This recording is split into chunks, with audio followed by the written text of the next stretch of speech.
Of course, Lusty's favorite tank as well. Itong tank show nito. So, right now, we are looking into work Auster force na manggugulo ngayon sa... Ang work. Yes, that's a good question. Will work be able to force a game number 3?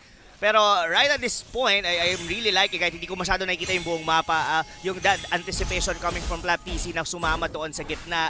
And ang plan kasi nila dito, TDC, is to secure the first Little Wanderer, wherein hindi nila yon nagawa during game number 1. And at sa current draft ngayon ng Bren Esports, kumbaga, mas mahihirapang makapag-contest ng objective dito sa early game ang Work Auster Force. Yup. Nakikita agad natin dito na gumagawa ng paraan ang Work Auster Force para magkaroon at least ng control sa early. Pero kita mo naman kung gaano kasakit yung damage ng Popolin Koopa. Pero mukhang tinamaan din ang Curse Crow. Wow. Plus the 2 combo dito ni Kosei. And Work Auster Force will get that first blood. Pero si Rebo naka-exchange din naman. Concussive Blast para kay Lusty, not enough to take down RTZ. Yung Soul Blue, muntik pa nga na ma-take down si Lusty doon. But with that flicker, he's able to disengage. Yes, and I thought ang mamamatay doon was actually Unravel because of the poke na ginawa nila Few and as well with Lusty. But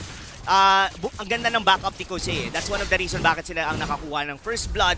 Fortunately, hindi na-invadean si Carl and as well nakabawi doon yung Chango ni Rebo. Yeah. At meron pa siyang Impure Rage, so hindi niya kailangan umuwi actually. So kaya niya makipagbakbakan kay Kosei as early as possible.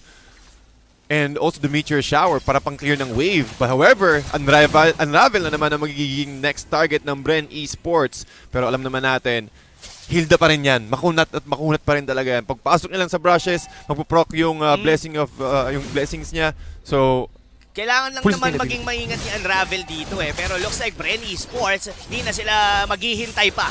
Kunin na nga ganito, they are well positioned to get the first turtle. Alam din ng Work Auster Force na hindi mo na nila pwedeng sabayan ang Bren as early as this. Dahil kailangan pa nila ng items kay Chu, kailangan pa nilang ma-secure yung mga, at least yung mga first core items na kanilang side lane. Pero may bawi naman sila, they took down Rebo on the bottom lane. And the bottom lane, they will. Kosei, mukhang hindi yata siya makakapag-wings by wings. Kinagat kaagad siya ni Koopa, disabling him and giving another score for Bren Esports. This is a much better game compared to what Work Auster Force had during game number 1. Nakakasabay sila dito given that yung kanilang lineup is someone na merong Claude. We're alam natin na kailangan pa talaga na makapag-farm. And yun yung malaking bagay nung nawala yung Selena ng Bren Esports. Hindi sila ganon ka-aggressive katulad nung ginagawa nila nung game number 1. And ang ginawa nila more on, yes, merong aggressiveness, merong unting aggressiveness, pero hindi na ganon katulad ng game mo na parang almost sumasalubsob na sila. Kosei.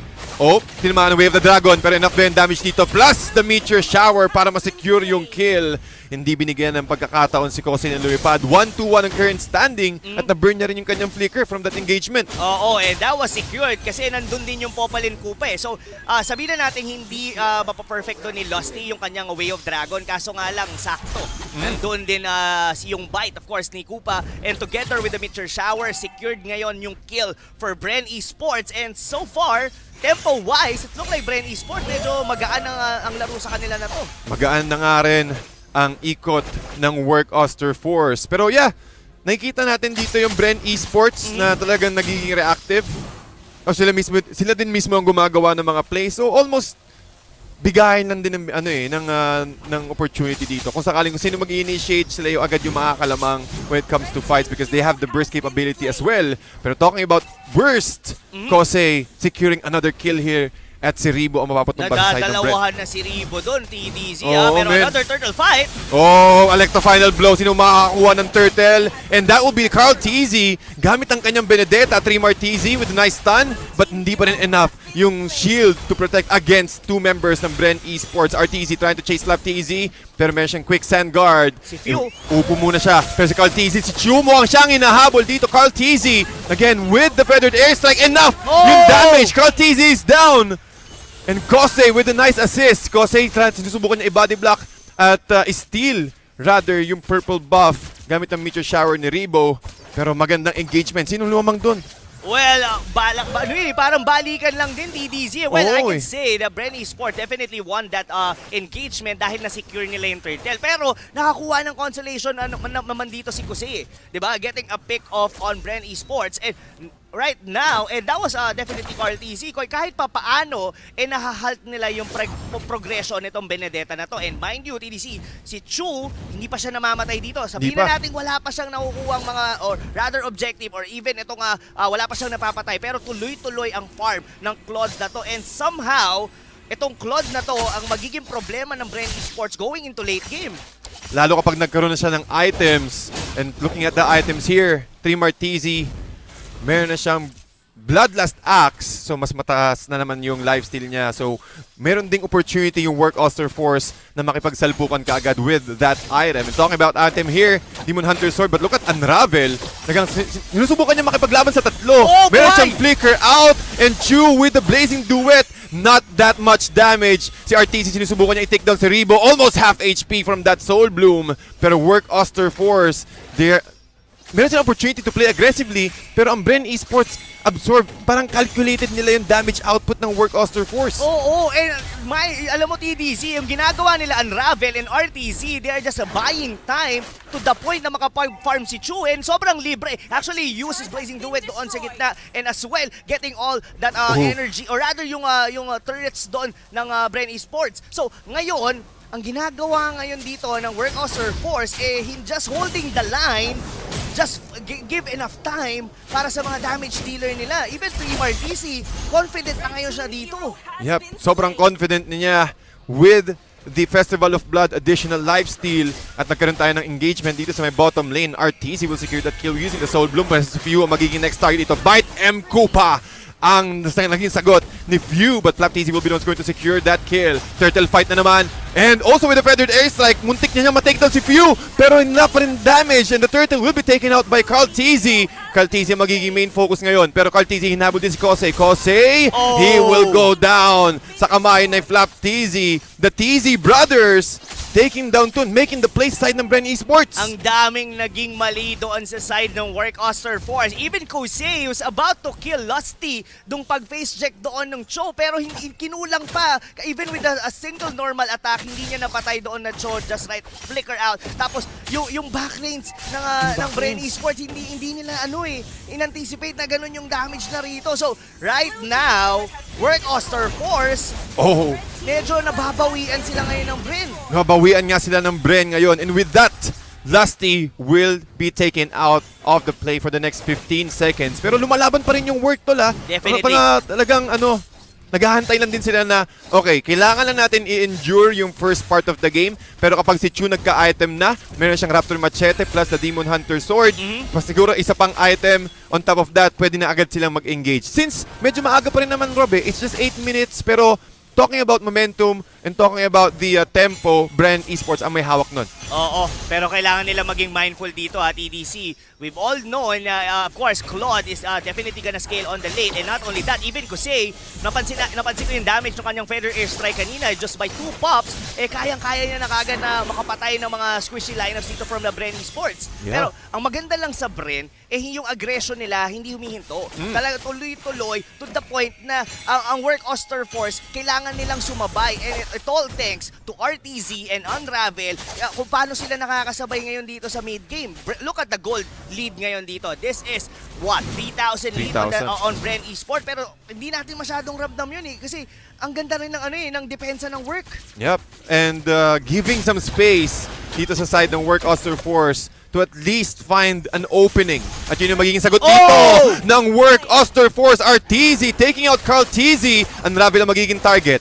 And Few, hindi pa rin enough yung damage up against a very tanky Hilda. Ang ganda ng pick-off na yun, TDC. And that was with the help of course, the support of Work Auster Force. And right now, walang jungler ang Bren Esports, and this is a good opportunity para sa Work na bumawi sa torre. An opportunity they will have. Mukhang mahuhuli niya si Flap TZ. Shutdown, 320 gold ang makakuha niya. But Lusty with the Way of the Dragon. Si Unravel ang nakuha. But Few, nagabang pa rin sa likod with the Popol Surprise na stun at na slow ang members ng Work Auster Force. And also a nice attempt from Rebo to use his Meteor Shower, pero the other way around ang ginawa ng Work Auster Force. Dun tayo sa kabila. Oh, wow. Medyo nagkasunod-sunod doon yung yung pagbawi ng work Auster Force. Hindi pa naman nila nako-convert to into an objective, pero they are actually getting ahead in terms of map vision right now against Bren Esports. And like what you mentioned, medyo pagka hindi maganda yung positioning na meteor shower ni Rebo, parang kukulangin sa damage potential, sa damage ang Bren Esports. So, right now, kailangan maging maingat ng Bren yung kanilang pagpasok. Look at easy! Ang sakit ng damage ni Flapteezy with the BOD. Pero si Lusty mo pumapasok sa loob. Wave of the Dragon, na-cancel niya ang Feathered Airstrike. Ito rin si Flapteezy with the ultimate, trying to catch out Kosei. Kosei makakapag-wings by wings. Si Chu naman nasa likod with the BMI, able to escape, pero hinabol pa rin siya ni Karlteezy using the Electro Final Bro. Navales ang magiging next target dito, but Karlteezy says no. Disengage muna tayo. Okay na yung takedown natin si Chu. And that is the second death para sa Claude ni Chu. Grabe yung pag-sustain ni Flapteezy doon sa gitna with a Desert Tornado and getting a kill, of course. Chu, this is a good strategy din coming from Bren. They could potentially take the Lord right now. Pero ang gusto nila, this is a much disciplined strategy. Linisin muna nila probably yung mga inner turrets dito, or rather get a good position para mas makuha nila ng maayos itong Lord. Kasi at this moment, buhay na ngayon yung Claude. Bren Esports, they need to think twice if they would want to secure itong first Lord of the game. Pero ang daming members ng Bren Esports na nag-aabang sa may Lord Pit. Kinamitan ng Bite M Koopa si Trim Arteezy, but not that much damage. Pero meron siyang control at least. Stun para kay Arteezy. Feathered Airstrike ginamit dito ni Kosei. Not enough angle or not much AoE. Flapteezy still survives. Trim Arteezy up against Flapteezy. Quick stand guard para makakuha ng HP regeneration. Karlteezy against the world. Kailangan makakatakas ba siya? Sabi ni Chu, hindi ka makakatakas. Not today. But Chu with the BMI is safely getting out of the way as work Auster Force getting a takedown or rather a shutdown para kay Karlteezy. That was almost a good initiation coming from Bren Esports. Oh! Wow! Nakuha pa ng isa si Kosei with the last feathered airstrike. Natumba si Few. Oh my, that was very unfortunate para kay Few, pero I just would like to say, ang ganda ng anticipation doon ng ultimate ng Khalid Nung pag-circling eagle doon ni RTC, inabangan niya yung impact. Tumama doon, na-pick off kagad yung Matilda, kaso nga lang, yung damage, we've talked about this earlier, TDZ, yung damage ni Chu. That's one of the reasons kung bakit halos natunaw kagad doon sila Karlteezy. And at this point, mukhang online na ang work Auster Force. Online na ang work Auster Force at online na rin si Chu. Pero nagkakaroon tayo ng Lord fight. Almost half HP ang Lord sa ngayon. Pero ang Bren Esports umiikot sa may left side or sa right side. At ang work Auster Force din ay nag-aabang na magandang opportunity. RTZ nag-sustain ng enough damage from the rest of Bren Esports. Feathered Airstrike ginamit na rin ni Kosei. But still, look at the position of Bren Esports. Again, with the respect from the damage output ng Farsa, umiiwas pa rin sila. Pero Rob, ito yung gusto ko kay Kusei TDC. Hindi siya nagtitipid ng ultimate from the Farsa. Kahit sabihin natin pampoke lang yung damage na yun, ito yung magiging susi nila para mapauwi nila isa o dalawang miyembro dito ng Bren Esports. And from that position, they could potentially take down the first Lord. Pero ito ang pinakamahalaga. Pag nabasag tong gitna, medyo mas magiging confident ngayon ang work Auster Force to take down this Lord. So, right at this point, dikit halos yung gold natin, pero it's all about work Auster Force getting the initiation. And look at that! Feathered airstrike kay Few.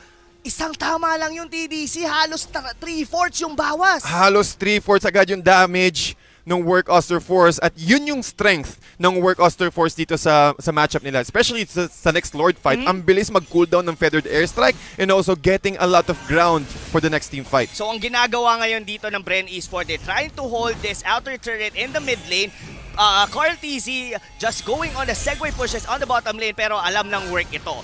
That's the reason bakit nila kinakalampag itong Lord na to. Kasi it's either they go for the hero or pwede nilang tuluyan to. Look at the damage dito. Wow. Halos kalahati na kagad yung Lord. Ganun lang kabilis. Na-take down ng work Auster Force dito yung Lord. Pero look at this. Few, tinatamaan na naman ng feathered airstrike. RTZ will be the target of Karlteezy. And the rest of the crew, look at Flapteezy. Hindi pa rin sila nag-aabang. Chu will be taken out.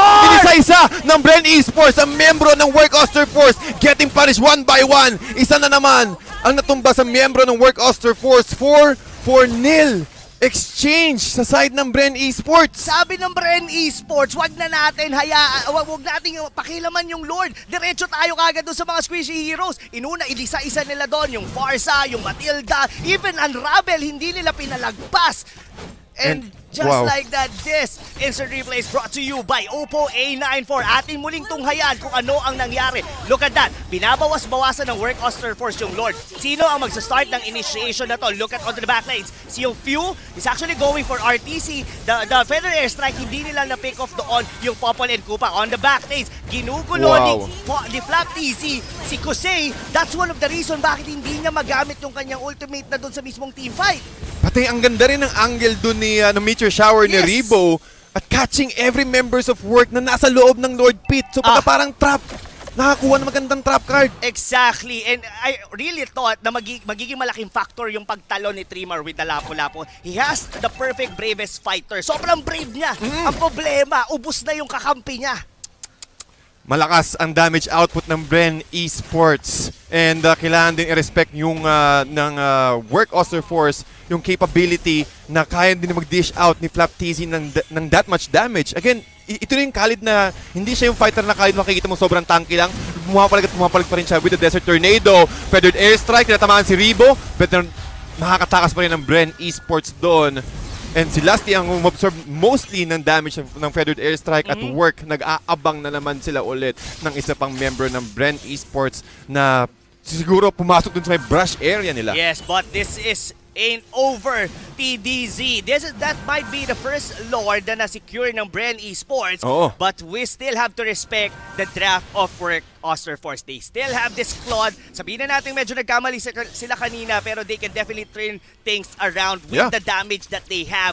At this point is yung gold lane, or rather members nila dito, may mga complete itemizations na dito. Even with this Chu, look at that. DHS, Golden Staff, Brute Force Plate, and ang gusto kong pinili niya rito, the Queen's Wings. And this is something he might magiging malaking vital part ito sa mga upcoming team fights ng work Auster Force. Kailangan niya rin kasi yung additional lifesteal pag nag-proc siya ng almost 50 to 60% threshold or 40% threshold. Kasi kailangan niyang smoke dun sa loob ng damage or rather sa area ng Bren Esports to get that blazing duet. Pero while that is happening, Bren Esports naka-pick off na naman si Unravel. Wala yung Hilda nila. Hindi kaya na i-sustain dito kasi ang ginagawa ng Bren, they just simply focus on single members dito ng work Auster Force, and most likely si Unravel yun kasi siya yung laging nakaangat kasi kailangan niya mag-provide ng vision dito for his team. So right at this point, look at that, even Few, binaktor niya na yung base turret doon sa may bottom lane. So, well, Bren Esports, nasa kanila ngayon ang bola to play it slow. Almost 40 seconds in, lalabas yung susunod na Lord. Perfect positioning coming from the trap dito ni Few with his Popol and Koopa. And ang ganda ng abang ng Bren doon sa mapa. Pag may sumilip dyan, tunaw talaga. Yatap ang sisilip sa side ng Bren Naisip Esports. ko lang, ang hirap pala magtago pagka meron kang Koopa. Oo, kasi si Koopa kasi ang hirap ka-banding lumalabas. Oo.